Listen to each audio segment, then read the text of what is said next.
As one family, let us begin our celebration with our act of faith. In the name of the Father, and of the Son, and of the Holy Spirit.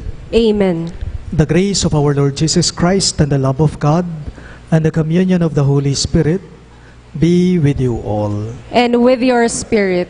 My dear friends, coming together as God's family with confidence, let us ask the Father's forgiveness, for He is full of gentleness and compassion.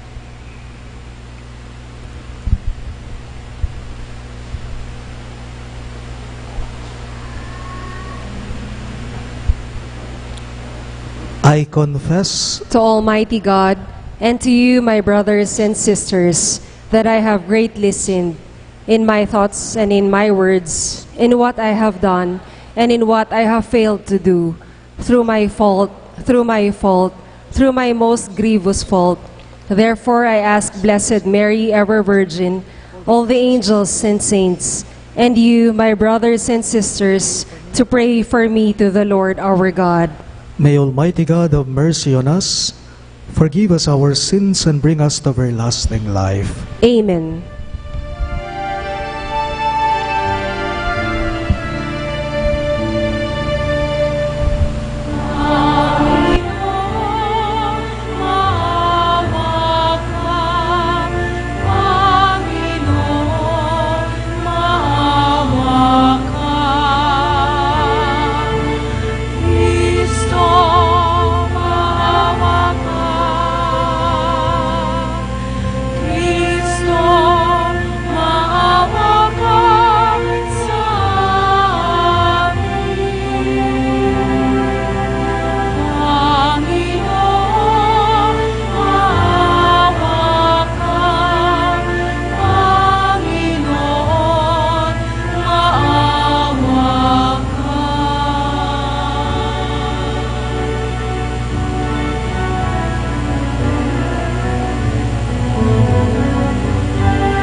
Adore you, we glorify you, we give you thanks for your great glory, Lord God, heavenly King, O God, Almighty Father. Glory to God, glory to God, glory to God.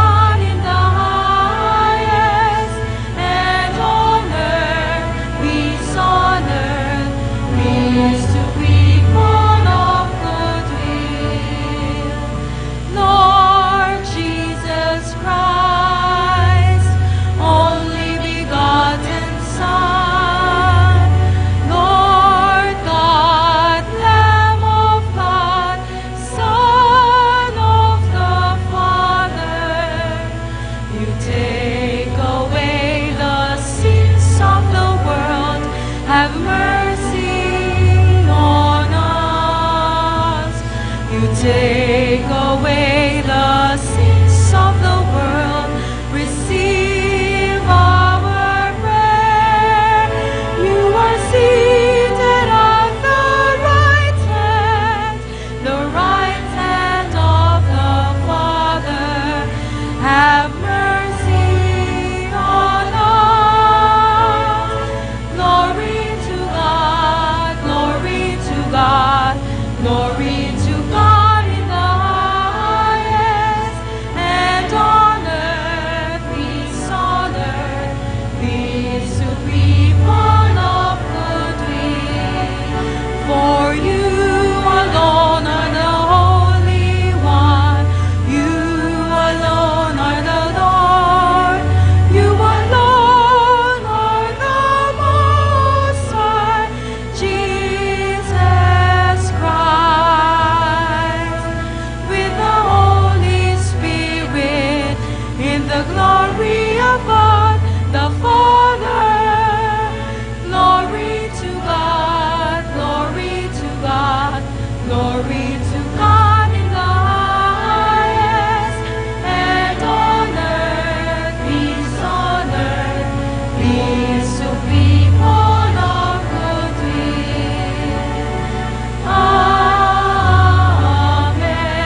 Let us pray.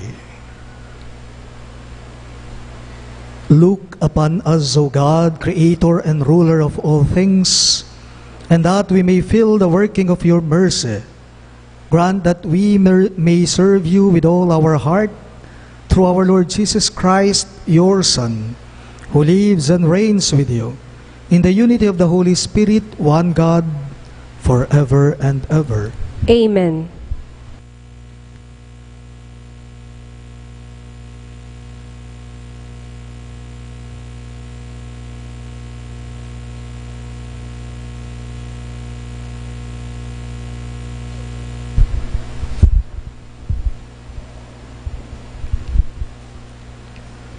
A reading from the book of Exodus.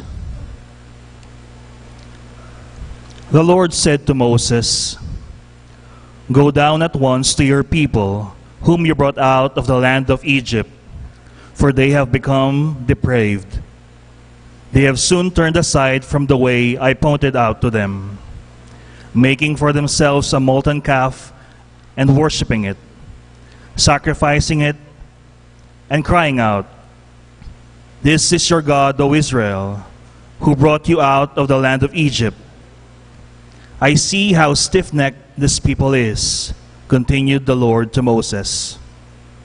"Let me alone then, that my wrath may blaze up against them to consume them. Then I will make of you a great nation."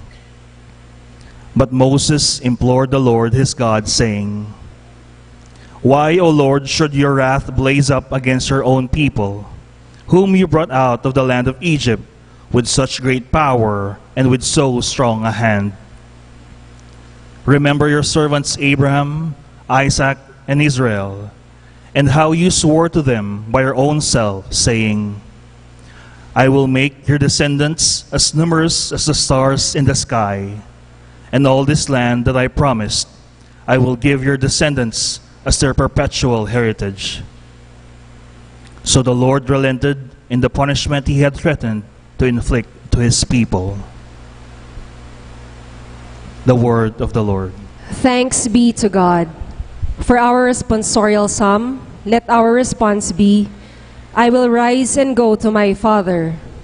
I will arise and go to my Father. Have mercy on me, O God, in your goodness. In the greatness of your compassion, wipe out my offense. Thoroughly wash me from my guilt, and of my sin cleanse me. I will rise and go to my Father. A clean heart create for me, O God, and a steadfast spirit renew within me. Cast me not out of your presence, and your Holy Spirit take not from me. I will rise and go to my Father. O Lord, open my lips, and my mouth shall proclaim your praise. My sacrifice, O God, is a contrite spirit, a heart contrite and humbled. O God, you will not spurn. I will rise and go to my Father.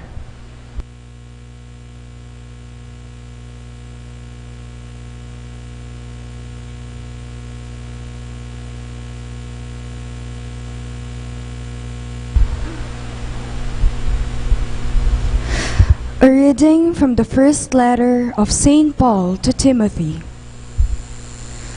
Beloved, I am grateful to him who has strengthened me, Christ Jesus our Lord, because he considered me trustworthy in appointing me to the ministry. I was once a blasphemer and a persecutor and arrogant, but I have been mercifully treated because I acted out of ignorance in my unbelief.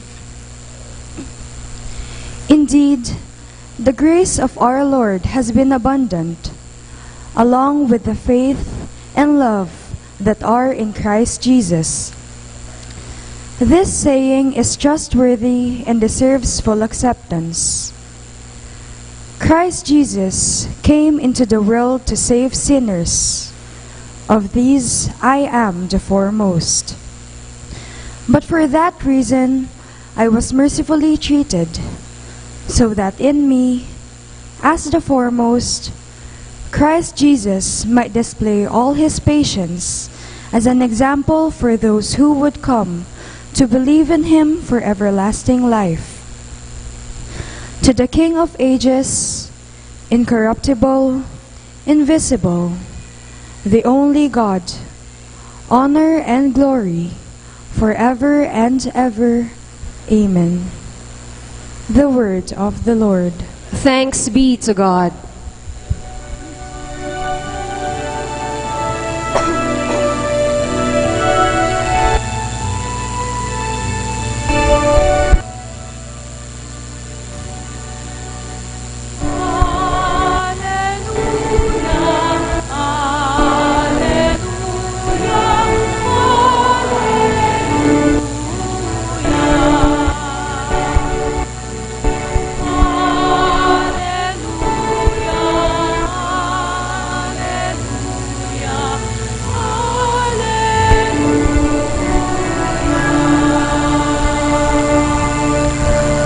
Altogether, God was reconciling the world to himself in Christ and entrusting to us the message of reconciliation.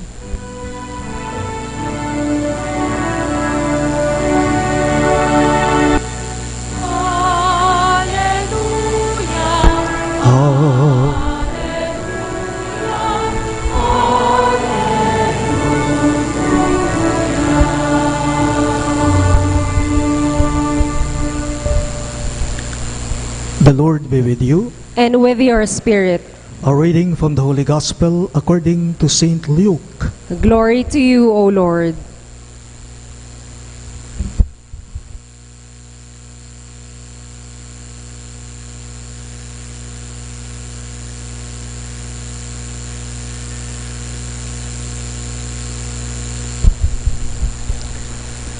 Tax collectors and sinners were all drawing near to listen to Jesus.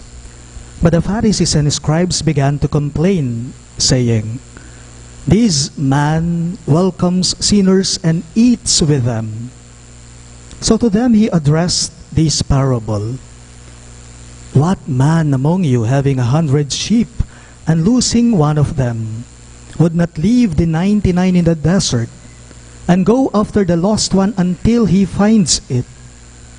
And when he does find it, he sets it on his shoulders with great joy, and upon his arrival home, he calls together his friends and neighbors and says to them, 'Rejoice with me, because I have found my lost sheep.'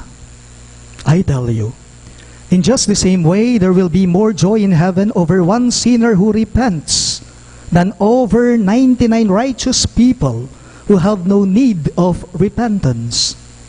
Or what woman, having 10 coins and losing one, would not light a lamp and sweep the house, searching carefully until she finds it? And when she does find it, she calls together her friends and neighbors and says to them, 'Rejoice with me, because I have found the coin that I lost.' In just the same way, I tell you, there will be rejoicing among the angels of God over one sinner who repents." Then he said, "A man had 2 sons, and the younger son said to his father, 'Father, give me the share of your estate that should come to me.' So the father divided the property between them. After a few days, the younger son collected all his belongings and set off to a distant country, where he squandered his inheritance on a life of dissipation. When he had freely spent everything, a severe famine struck that country, and he found himself in dire need. So he hired himself out to one of the local citizens, who sent him to his farm to tend the swine.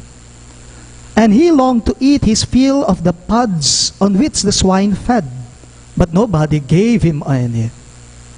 Coming to his senses, he thought, 'How many of my father's hired workers have more than enough food to eat, but here am I, dying for hunger. I shall get up and go to my father, and I shall say to him, Father, I have sinned against heaven and against you. I no longer deserve to be called your son. Treat me as you would treat one of your hired workers." So he got up and went back to his father. While he was still a long way off, his father caught sight of him and was filled with compassion. He ran to his son, embraced him, and kissed him. His son said to him, "Father, I have sinned against heaven and against you. I no longer deserve to be called your son." But his father ordered his servants, "Quickly, bring the finest robe and put it on him. Put a ring on his finger and sandals on his feet. Take the fattened calf and slaughter it. Then let us celebrate with a feast, because this son of mine was dead and has come to life again. He was lost and has been found." Then the celebration began. Now the older son had been out in the field, and on his way back, as he neared the house, he heard the sound of music and dancing. He called one of the servants and asked what this might mean. The servant said to him, "Your brother has returned, and your father has slaughtered the fattened calf, because he has him back safe and sound." He became angry, and when he refused to enter the house, his father came out and pleaded with him. He said to his father in reply, "Look, all these years I served you, and not once did I disobey your orders. Yet you never gave me even a young goat to feast on with my friends. But when your son returns, who swallowed up your property with prostitutes, for him you slaughtered the fattened calf?" He said to him, "My son, you are here with me always. Everything I have is yours. But now we must celebrate and rejoice, because your brother was dead and has come to life again. He was lost and has been found."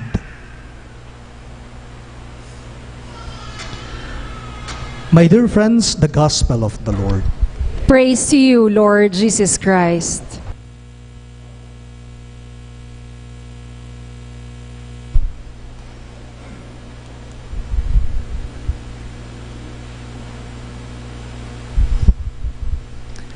Magandang umaga po sa inyong lahat.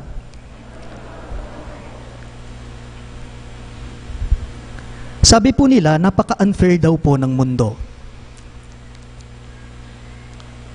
Sabi ng iba, napaka-unfair daw ng mundo. Minsan may nabasa po ako, sabi nito, bakit ganon? Kapag ka may hitsura ka, ang hirap nilang maniwalang single ka. Pero kapag kapangit ka naman, hindi nila matanggap na in a relationship ka. Unfair ang mundo. Bakit ganon? Kapag ka gwapo ang nakasagi sa'yo, okay lang, kinikilig ka pa. Pero kapag kapangit naman ang nakasagi sa'yo, ayaw. Minura ka na, tinawag ka pang manyak. Unfair ang mundo. Bakit ganon? Kung may pagkain ka at hihingi sila, natural bibigyan mo sila.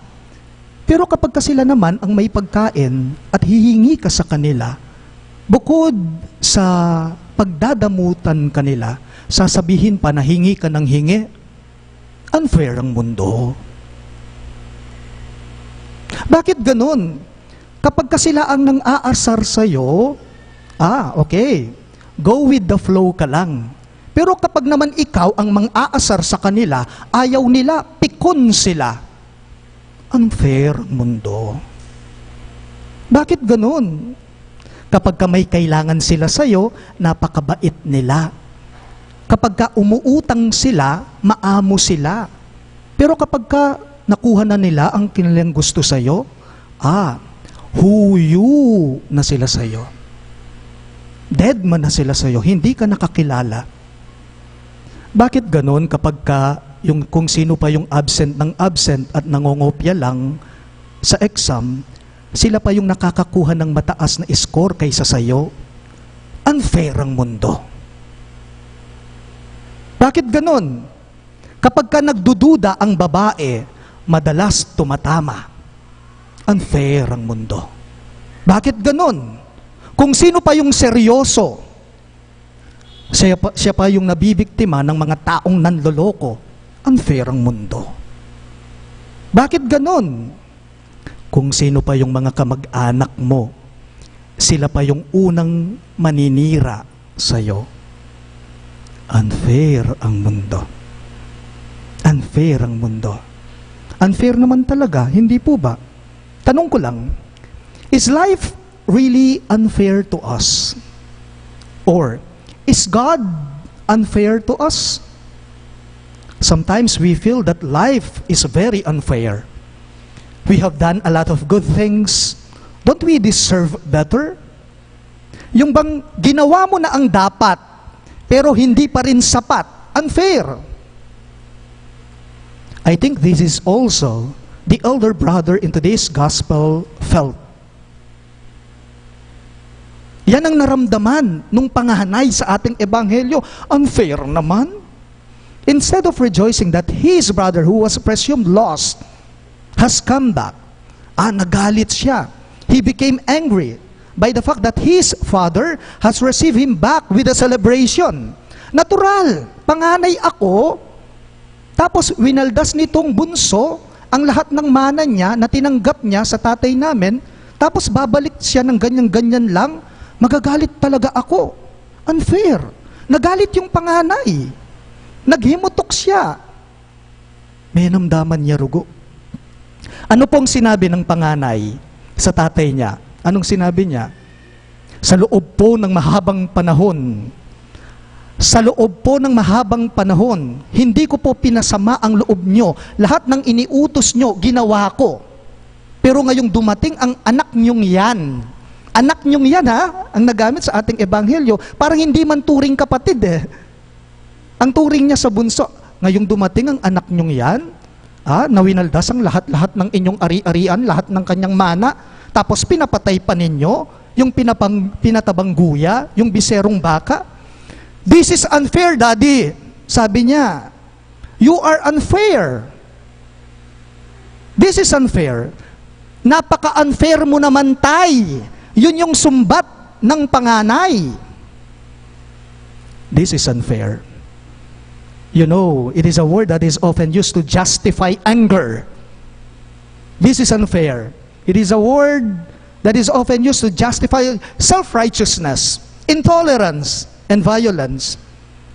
Ano pong ipinapaabot sa atin ng ebanghelyo ngayong linggong ito? It's a simple reminder. It's a simple invitation. Stop being unfair to yourself. Stop being unfair to yourself. Atin pong kasebyan, kingamanong si Suan, may kasabihan po sa Kapampangan, sabi po nito, pante ing patak ning uran. Marahil ay narinig na ninyo ito. Hindi pantay ang buhos ng ulan. Pante ing patak ning uran. Alam po ninyo, may pagkakataon sa atin minsan, we just don't realize this, that we become unfair to ourselves. Unfair tayo sa mga sarili natin. When we supposed to experience this happiness, for example, na hindi natin ginawa, na dapat gagawin natin, na dapat masaya tayo, na dapat masaya ka sa iyong trabaho, na dapat masaya ka sa ginagawa mo araw-araw dahil to ang iyong gusto. Bakit hindi tayo masaya? Bakit hindi ka masaya? Because we are depriving ourselves to that true, real, genuine happiness. Paalala lang po, please do the things that you make happy, that you make happy, that make you happy. Please do the things that make you happy. Because to be happy, happiness is always a choice. Nga napinitang kasebyan. Dalawang bagay po ang gusto kong iwan sa inyo at bigyang diin ngayon kung bakit kung minsan nakakaramdam po tayo ng unfair sa mga sarili natin. Number one, we are being unfair to ourselves when we have this, for example, special skills, talents, charisms, gifts na dapat ginagawa natin upang ma-develop yung potential natin, pero hindi natin ginagawa. And that you are being unfair then to yourself. We are being unfair to ourselves when we have the opportunity to become more successful or to grow. Pero parang hinahayaan lang natin. Halimbawa po, may oportunidad na dumating sa'yo. May oportunidad, pagkakataon na dumating sa'yo, nasa harapan mo na. Anong ginawa mo? Pinalampas mo lang, hinayaan mo lang. Tapos, sa bandang huli, nagsisisi ka, unfair naman ang nangyari sa akin, kamo. Halimbawa po, ino-offeran ka ng mas magandang trabaho, mas mataas yung sweldo. Kaso naisip mo, malayo sa tinitirhan ko, malayo sa amin. Anong ginawa mo? Inawayan mo. Ayoko. Tinanggihan mo. Pero sa bandang huli, nagsisisi ka, parang unfair yung nangyari sa akin. O kaya naman, pinopromote ka na sa work mo, sa trabaho mo, pero tinanggihan mo. Unfair sa akin, kamo. Bigla ko lamang pong naisip, siguro kahit kayo, naranasan ninyo ito noong bata-bata pa lamang kayo, biglang sumagi lang sa isipan ko. Alam po ninyo, nung ako'y bata-bata pa, yung kuya ko, 3 lalaki kaming magkakasunod 5, 6, 7. 7 kaming magkakapatid, pang 6 po ako. Yung kuya ko, alam ninyo, kung ano yung ginamit niyang bag, halimbawa, sa pasukan, next year, the following year, siya lang yung ibibili. Tapos yung bag na ginamit niya, ipapasa sa akin. Noon iniisip ko, unfair naman, dapat bago din yung sa akin kasi sa kanya bago. Kahit damit, ganyan Yung ginamit ni kuya, ibibigay sa akin kasi kalulu kami mo Siyempre, pagdamutan, nung nanumutang atin, ing salida, ing mas matwa, yung nakakabata, yun yung sasapo sa ginamit. Unfair. You know, you are being unfair to yourself when you miss the opportunity to be more successful and to grow. So, we need to realize that. Pangalawa po, we are being unfair to ourselves when we enslave ourselves to these wrong notions, wrong relationships, wrong beliefs in life. Paalala lang po, kapag ikinukulong mo ang sarili mo sa maling paniniwala mo, kapag tinatali mo ang puso mo, ang sarili mo sa maling paniniwala mo, mawawala ka. Magiging unfair ka nun sa sarili mo. Ito yung pagkukulang ng panganay, naniniwala ako, sa ating ebanghelyo ngayon. Alam po ninyo, ang gandang pagkakataon na sana sa kanya. Kasi nagsisi yung bata, yung nakababatang kapatid niya, yung bunso. Nagsisi siya, humingi siya ng tawad sa tatay niya. Ito namang tatay, nakumpleto yung saya niya. Hindi nakita nung panganay yung mas mahalaga sana, yung mas matimbang sana. Bakit? Kasi makukumpleto na yung pamilya nila.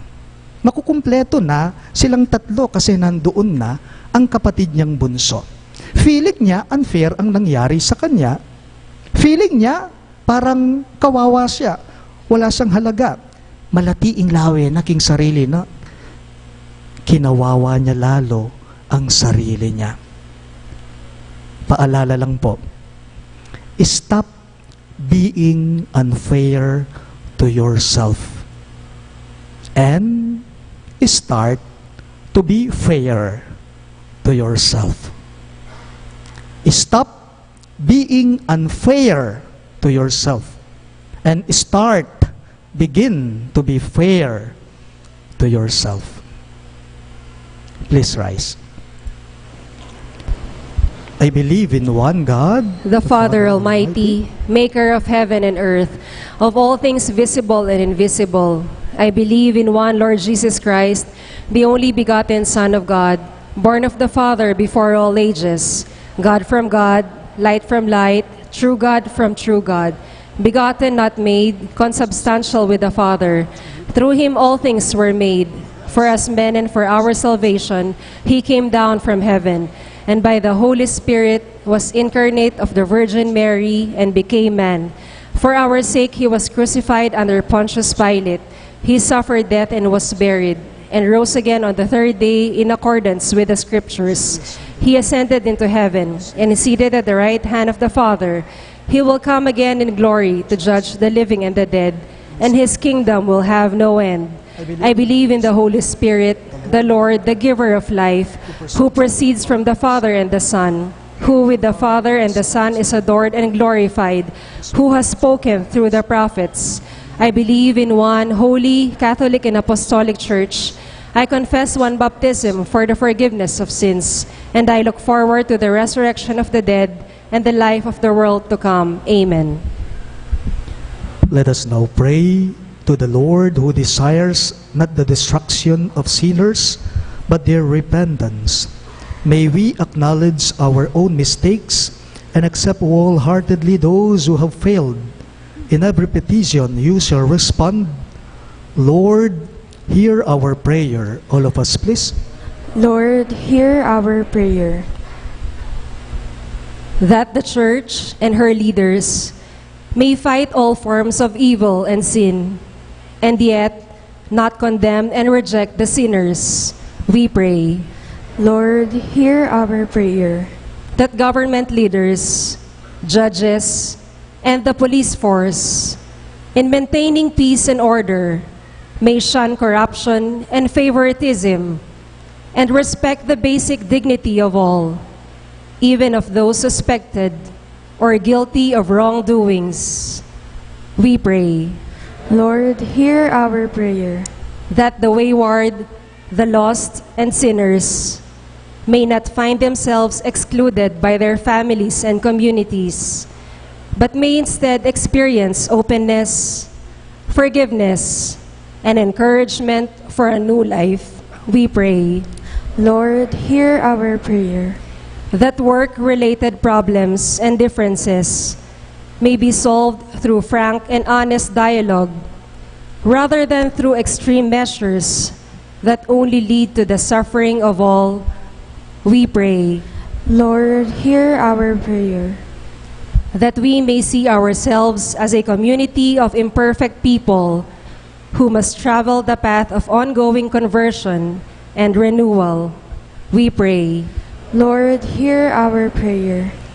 For the thanksgiving of Jimenez family, ANF, EMDC, Dr. Africano, and Baby Aquino. For the birthday intentions of RJ Jimenez, Mark Jazer Cabanting, Raymond Sampana.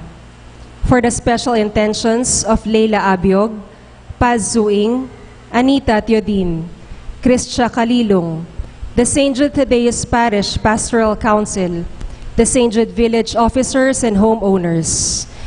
We pray for the complete healing of Sunny Bustos and Luis Andrew Panlaki. For the good health of Inez Zunga, Anita Teodin, Rebecca Erese, and all our sick relatives and friends.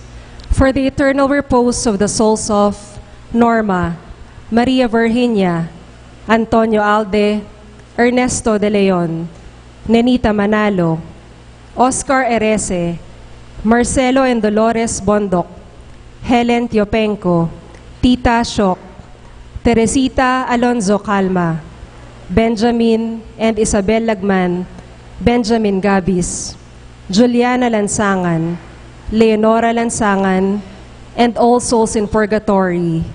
We pray. Lord, hear our prayer. We now pray for our personal intentions.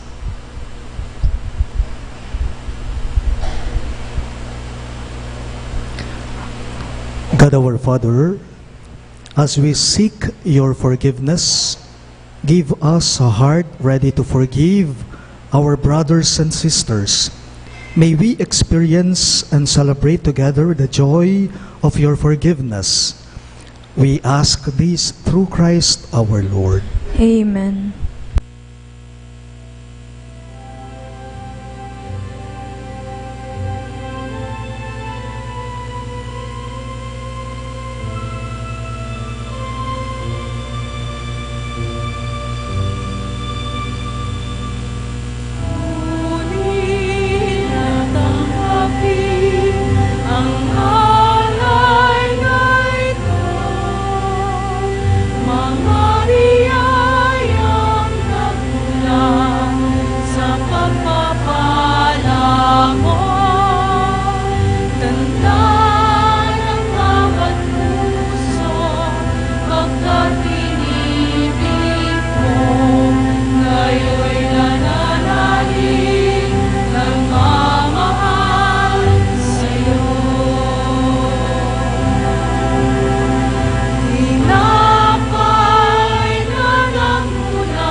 We all rise for the incensing.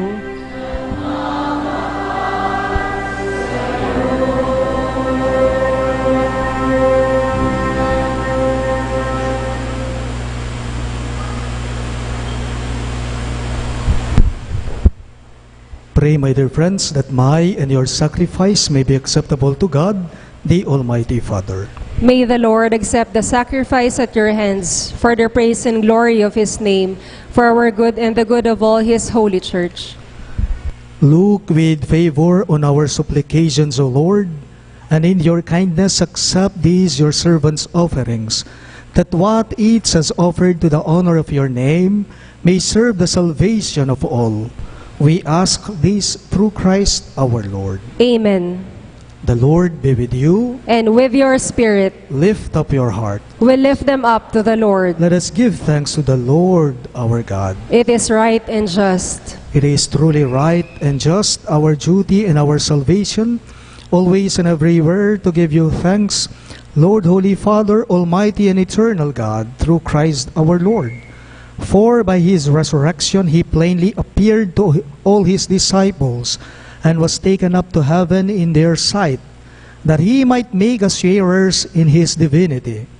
Therefore, overcome with paschal joy, every land, every people exalts in your praise, and even the heavenly powers with the angelic hosts sing together the unending hymn of your glory as they acclaim.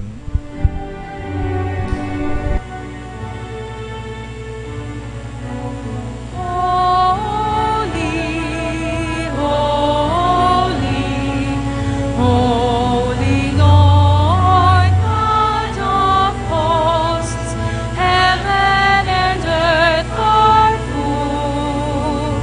are full of your glory. Hosanna, Hosanna, Hosanna in the highest.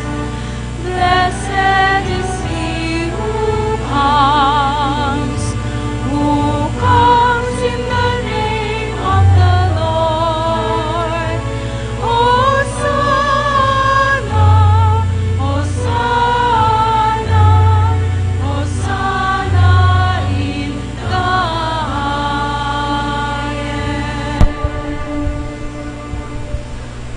highest. You are indeed holy, O Lord, the fount of all holiness. Make holy, therefore, these gifts, we pray, by sending down your Spirit upon them like the dewfall, so that they may become for us the body and blood of our Lord Jesus Christ. At the time he was betrayed and entered willingly into his passion, he took bread, and giving thanks, broke it and gave it to his disciples, saying, Take this, all of you, and eat of it. For this is my body, which will be given up for you.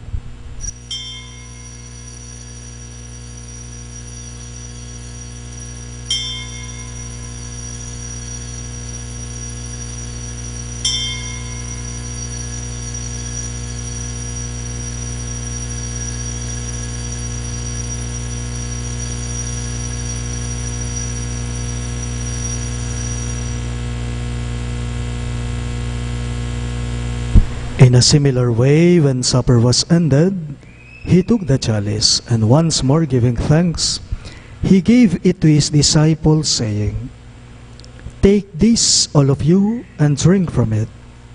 For this is the chalice of my blood, the blood of the new and eternal covenant, which will be poured out for you and for many, for the forgiveness of sins. Do this in memory of me.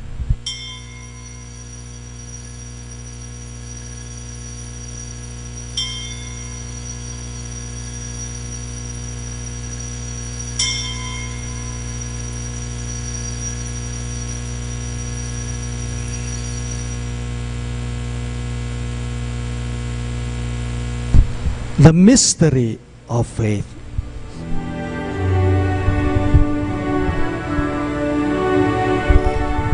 When we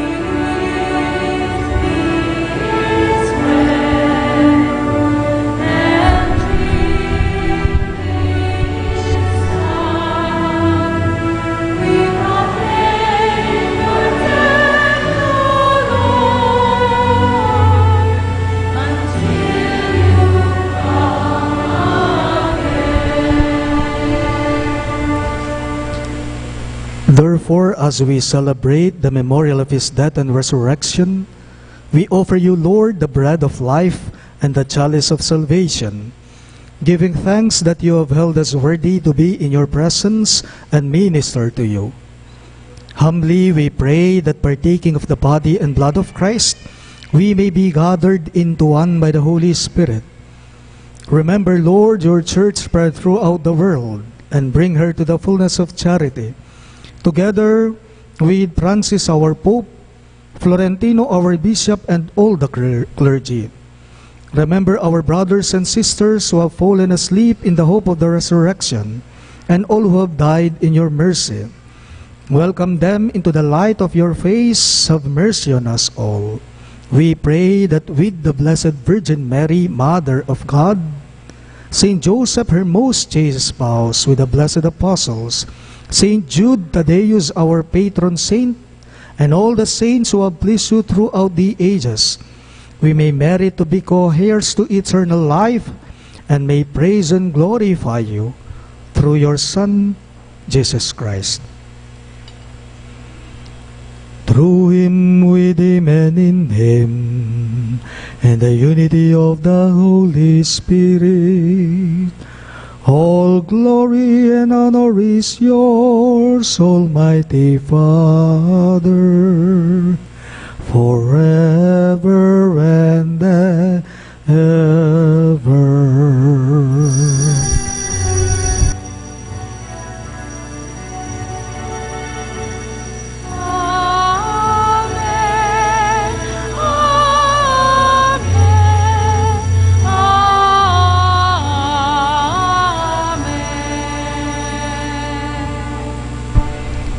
We now pray for the coming of the kingdom as Jesus taught us.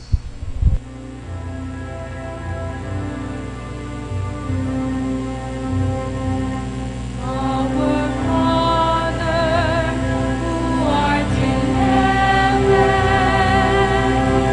hallowed be thy name. Thy kingdom come, thy will be done on earth as it is in heaven. Give us this day our daily bread, and forgive us our trespasses, as we forgive those who trespass against us. And lead us not into temptation, but deliver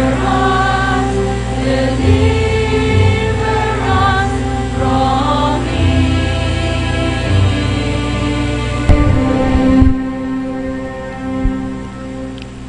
Deliver us, Lord, we pray, from every evil. Graciously grant peace in our days, that by the help of your mercy, we may be always free from sin and safe from all distress, as we await the blessed hope and the coming of our Savior, Jesus Christ.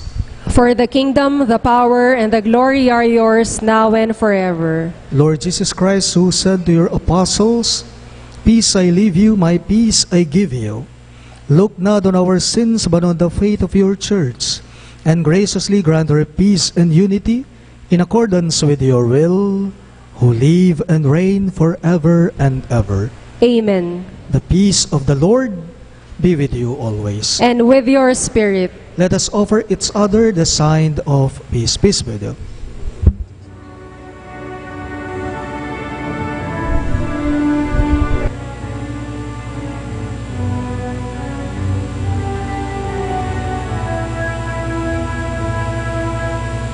Jesus, Lamb of God, you take away the sins of the world.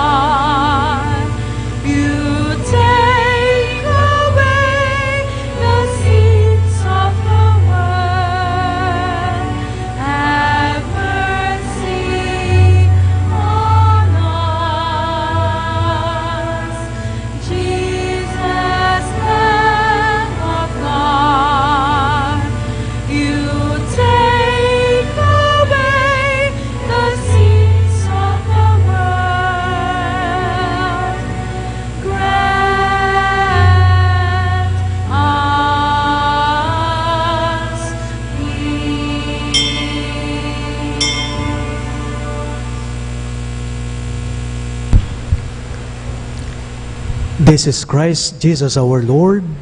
He is the Lamb of God who takes away the sins of the world. Happy are those who are called to His supper. Lord, I am not worthy that you should enter under my roof, but only say the word, and my soul shall be healed.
Announcement. Our collectors, the Companions of St. Jude, will go around again for a second collection, which is intended for indigenous people. The proceeds, which will be forwarded to the Veritas Mass Media, will be used for its advocacies and programs for our less fortunate indigenous brothers and sisters all throughout the country. Thank you for your generosity.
Let us pray.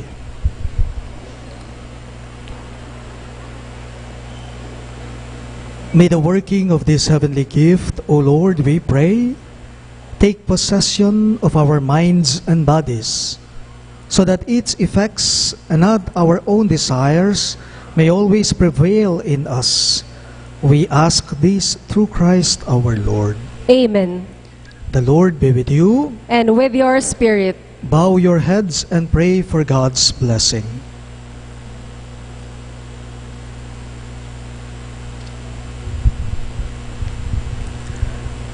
May the God of all consolation order your days in His peace and grant you the gifts of His blessing. Amen. May He free you always from every distress and confirm your hearts in His love. Amen. So that on this life's journey, you may be effective in good works, rich in the gifts of hope, faith, and charity, and may come happily to eternal life. Amen. And may the Almighty God bless you, the Father, and the Son, and the Holy Spirit. Amen. The Mass is ended, and our mission begins. Thanks be to God.